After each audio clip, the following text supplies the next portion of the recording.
நிறைய பேர் வந்து ஆசைப்பட்டாங்க ஆக்சுவலாக. நான் இப்படி ஒரு படத்தில், ஓ மை காட், நிறைய பேர் வந்து ஆசைப்பட்டாங்க இப்படி நான் ஒரு படத்தில் நடிக்கணும்ட்டு. சின்ன வயசுலேருந்து எனக்கு என்னடா இது, சின்ன வயசுலேருந்து எனக்கு இது ஒரு கனவு, ஒரு ட்ரீம். நிறைய பேர் வந்து ஆக்சுவலாக நம்பல, ஒரு பயம் வேண்டாம். லண்டனில் பிறந்த நான், அங்கேருந்து எப்படா நீ இங்கே சென்னையில் சினிமாவில் நடிக்க போகிற, இங்கே இருக்க நிறைய பேருக்கு ஆக்சுவலாக வாய்ப்பு இல்லை.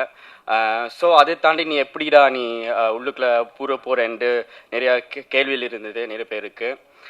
அப்போ தான் நான் ஓகே சின்ன தமிழான்ட்டு ஒரு இது ஸ்டார்ட் பண்ணி, சாரி சின்ன தமிழான்ட்டு ஒரு இன்ஸ்டாகிராம் பேஜ் ஸ்டார்ட் பண்ணி, சரி ஓகே இப்படி சான்ஸ் வந்து கிடைக்கிற வரைக்கும் நாங்கள் ஏதாவது ஒன்று செய்து Insta, TikTok, social media use பண்ணி ஏதாவது ப்ரூவ் பண்ணுவோம்ண்டு ஸ்டார்ட் பண்ணினேன் நான்.